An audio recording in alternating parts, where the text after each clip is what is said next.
Can you repeat the question? Boss took so long, I forgot. What is your plan to improve security in schools and address the vaping and substance use issues? And the other question that's tied to that, what is your position on closing vape shops in John Street? Well, I just started with the latter part. Closing vape shops, I think we definitely need to be looking at that as a city. It's a health and wellness issue for our community, and it definitely affects our younger generation. We need to be looking at shutting it down just as hard as we did the foot massage places when we had them. We need to look at other cities who have prosecuted them. We need to go beyond the city council, and we need to be talking to the DA's office, the state court, the federal court, to see what we can do about shutting it down. Okay, what's the first one? That's on the vape shop. So we need to do more about getting everybody involved, not only just administrative charges, which the city will have, but actually prosecute these people to get them out of time. And what is your plans to improve security in the schools and address the substance abuse? Well, as far as the school is concerned, continue to do what we've been doing with the police department. We've been working real closely with the school police by doing routine inspections in the schools. Going through the schools with our K-9s, doing drug education program with the school police, and also training with them to make sure that we're doing what we're supposed to do as an agency to keep our schools safe, to keep the schools safe so they can be in a learning environment, and to make sure that drugs will not be on any campus here in Johns Creek. So right now we have a good program going. We work well with the school police, so we just need to keep it going. All the principals are on board. A lot of times they will call the police department and say, hey, I've been hearing a lot of talk about what's going on in school. We'll come in with the K-9, and then we'll do inspections just walking down the hall, or just checking certain lockers, or just checking certain cars in the parking lot. Because believe me, the kids know what's going on, so all you got to do is listen. I think it goes to Royce now. Question is, any ideas on connecting Greenway into Johns Creek? Lots of ideas. I think it's important that we have greenways in Johns Creek, and that was part of what came up in developing the park plan, is that there's an unmet need for greenways in our city. Unfortunately, our city calls greenways sidewalks along 141, because I don't think the expectation that we have as a community of a greenway. I think what we really like is the Big Creek Greenway. There's been talk about greenways along the river. There's been talk about greenways under power lines where people can actually get away from roads and find a linear park. There's one of the videos my wife and I put out a couple of years ago is about actually an unknown little gem in Johns Creek, which is the greenway that we have going through Technology Park that people don't really know about.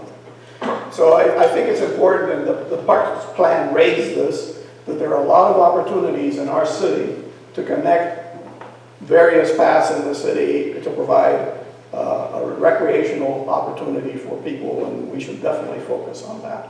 And tie on to whatever greenways we can, also as an alternate form of transportation.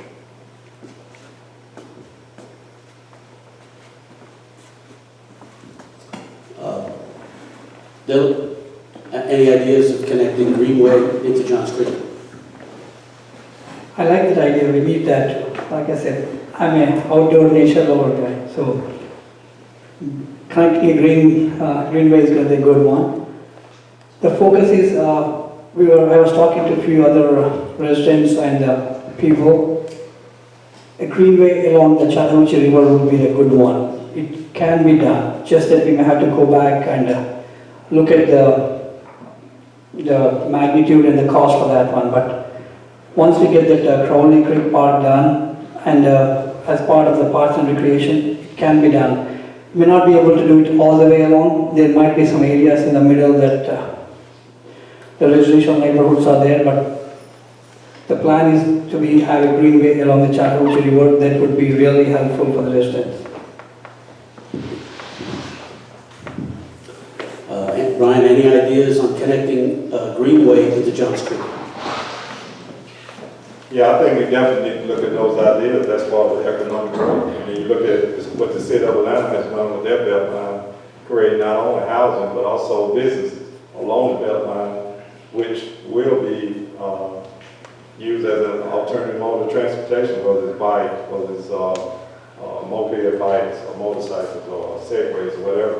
I mean, it can be a beautiful thing. You look at what Atlanta's doing to generate revenues, creating businesses, creating jobs, creating housing. That's something we can look at with the connectivity we have with opportunity with Roswell, with Alpharetta, even with Swanee, and even with Forsyth. I mean, it's something we need to explore because that's something that's been untapped, something that we haven't pursued enough, I think, in order to move the city forward. It's a great idea, and I think we need to be looking at that and pursuing that. Okay, thank you. Who led off last? Was that Royce? Okay, stay there, Brian. What is your experience in getting money from county to help Johns Creek State? Well, I can say getting money or saving money. I treat that as the same thing. Getting money. Okay, getting money, saving obtaining. money. Obtaining, same thing. I can tell you my experience with here in Johns Creek as far as working with other county agencies and other cities, whether it's IGA or MOU that saves Johns Creek money. We had an incident where back in the day, when Johns Creek first started, we used to have to take our inmates or prisoners all the way downtown up to the jail, Fulton County Jail, because there wasn't not a jail here in the regional area that we could use. Sometimes that would take almost half the shift with getting our guys out of service anytime they made an arrest. You can imagine making an arrest at 4:30, 5 o'clock in Johns Creek and trying to get downtown. Can you imagine that? Yeah. Guys weren't too thrilled about that, so guess what? A lot of people were not arrested during that time because of the traffic, you know, and a lot of times what we had to do, we had to get other people to either stay late or work late, because if a person was making an arrest and had to go all the way downtown, he's going to be gone half of the shift. So what did I do? I took it upon myself to contact the sheriff to make sure we could use the regional jail right here in Alpharetta to save Johns Creek money. Not only did I do that, but I also helped other northern cities doing the same thing. And you look at it now, all of them are using Alpharetta jail. And it was because I took the initiative to save Johns Creek money, so we don't have to go to the Fulton County Jail, and we can also use the Alpharetta Annex for a jail and also long and short-term stays. Thank you. Dilip, what is your experience of getting money from the county to help the city of Johns Creek? I went through that process for the school. For the high school, when we thought like we don't have much of a leverage in getting the funds from the county, I was able to go back and work with the Fulton County. We got a grant for the greenhouse. So county, there is the money, just that we need to go back. There are grants in the county and the state too. So just that for the right reason, the right purpose, we need to go back and communicate with the county, present the situation, present the scenario that's out there. If you go back and present it in the right way and request them, there are funds, there are different buckets in there. We just need to go back and see how do we approach it, how do we present it, make a genuine case. Then definitely we should be able to get that, and I went through that process and I'll be able to drive that too. Royce, do you need me to repeat it? I haven't raised any money from Fulton County. I can tell you that right now. I'm not in government, I haven't done that. But I do believe that as we look at our revenues going forward, we have to understand that grants are an important part of our city income. And we need to work on getting grant revenue. Okay? We all pay Fulton County taxes, we should get a little bit of it back. So We should go ask for those grants. I was kind of curious. Yesterday's city council meeting, we're voting on asking for permission to go get grants. I mean, how did we ever end up there? Okay. I guess some people feel like we shouldn't get money from other people, but I think we should. We pay our taxes. We pay our federal government taxes. They collect our revenues. You know, we pay our Fulton County taxes. So we should get some of that money back for the benefit of our city. And we should have a plan for getting grant money from all the sources we possibly can.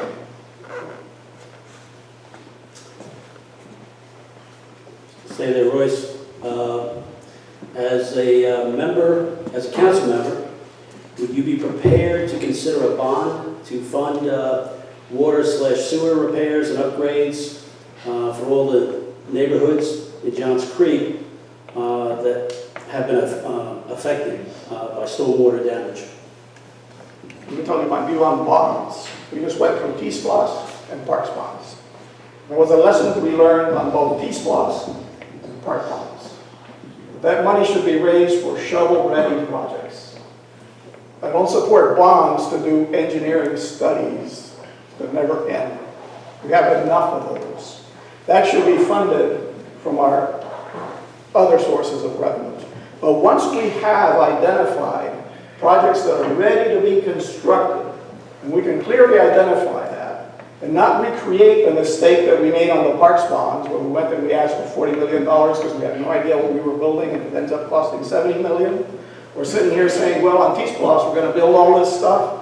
Oh, but by the way, it costs us $5 million every quarter mile to build stuff. You know, we need to know what we're going to do with the money, and it better be construction ready.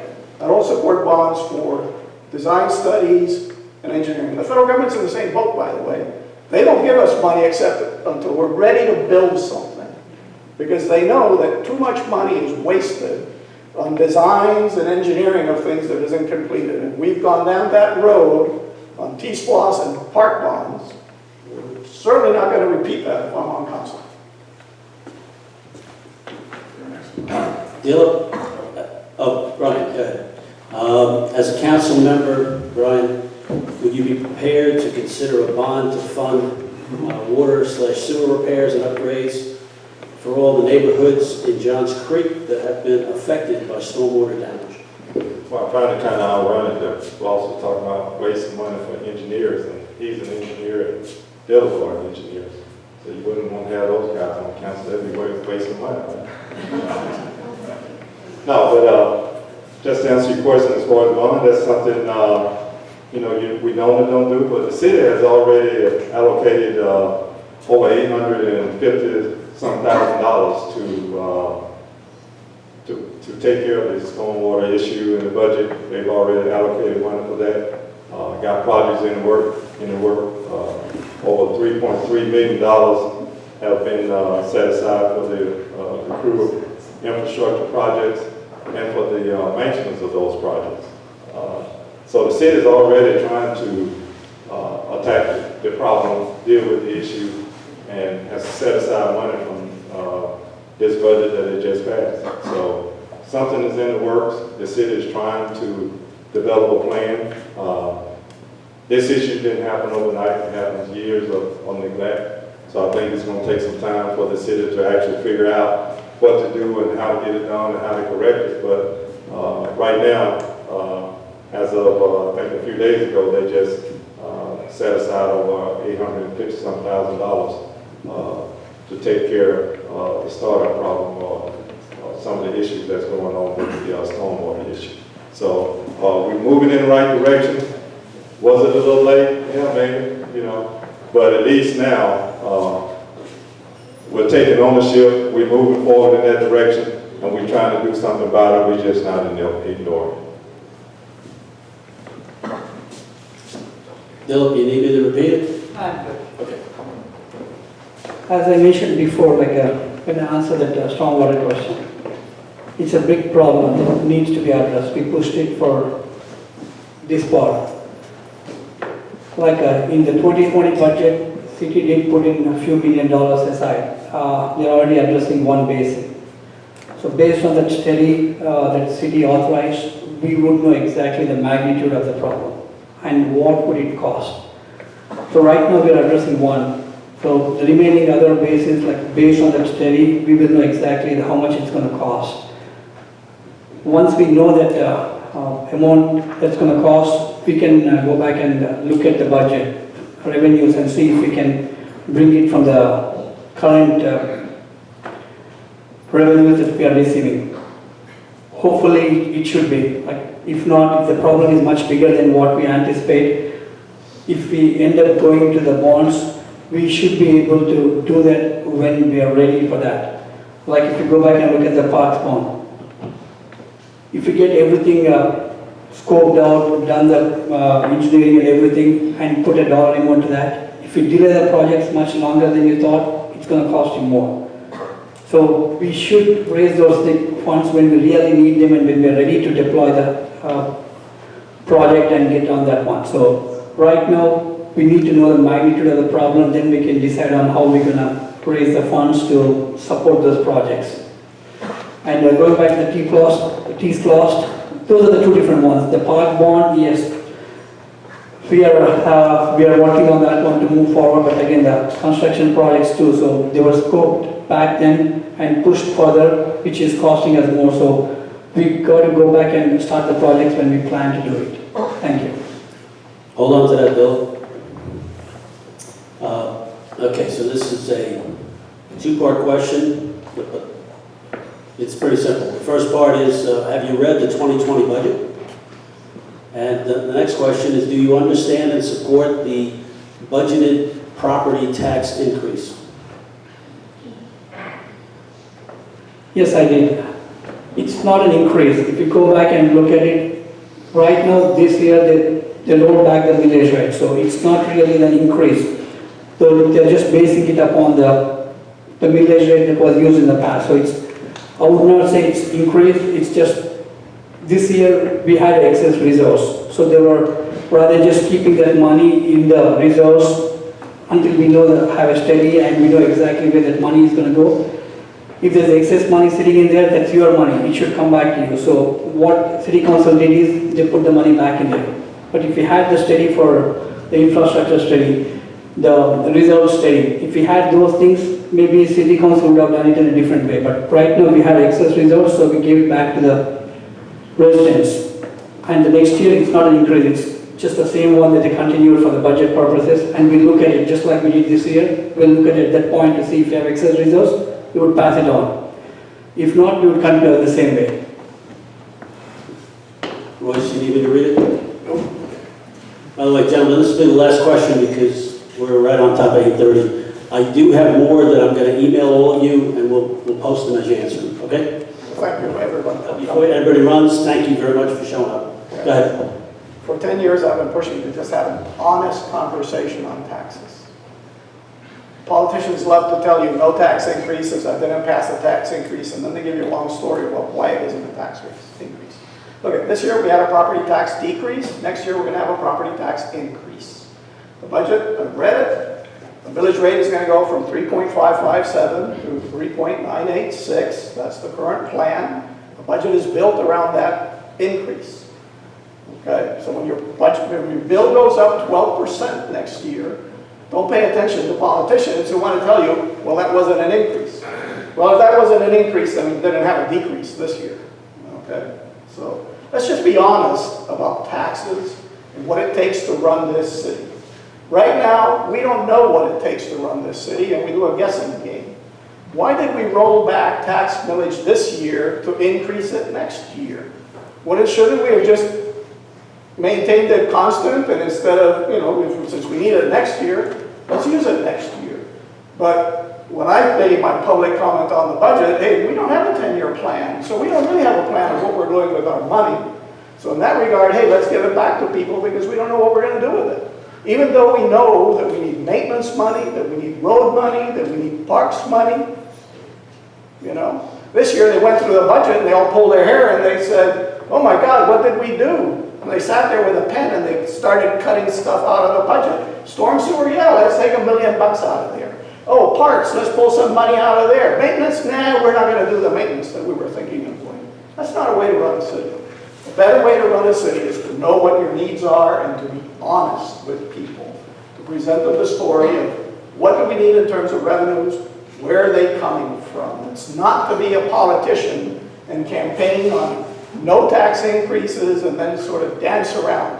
When we calculate the rollover rate next year, which defines what's a tax increase and what isn't, you're going to find that 3.986 is much more than the rollover rate. Thanks, Chris. Brian, when you get the microphone.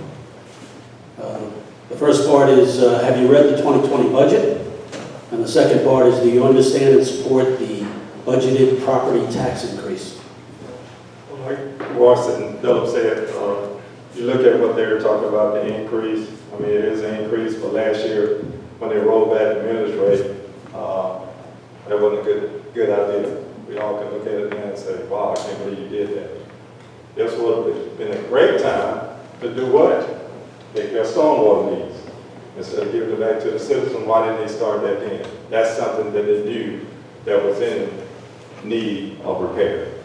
So I think now, if some money is left over this upcoming year, guess what they're going to do with it? Take care of the stormwater needs. Watch and see. They will. They will. They will. So I think we definitely need to have a plan. When you have a strategic plan, 3, 5, 10-year plan, you have certain things that you know cost a certain amount of money, and as you get to that year, that line item, you take those things out of the budget, and that's how you keep your budget straight. That's how you keep up with what's going on. That's how you keep up with your expenses. But if you don't have a strategic plan, when you don't know what's it going to cost for 3 years, 5 years, or 10 years, that's when you have, like Ross indicated, chaos. Because you start taking money back at the end when you realize, hey, we don't have enough for this, we don't have enough for that. You start taking money out of different areas that you've already budgeted. But when you have a strategic plan, it's easy. And I would run this city the same way I run my household. And I think that's what we have to learn how to do. How do we manage our money? We need to start managing the city money the same way. Gentlemen, can you please stand and everybody give a round of applause?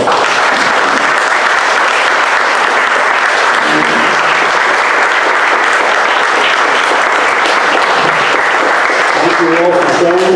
We've got 2 more of these, okay? So please come out. This is the most productive format I've seen. Thank you again. Thank you.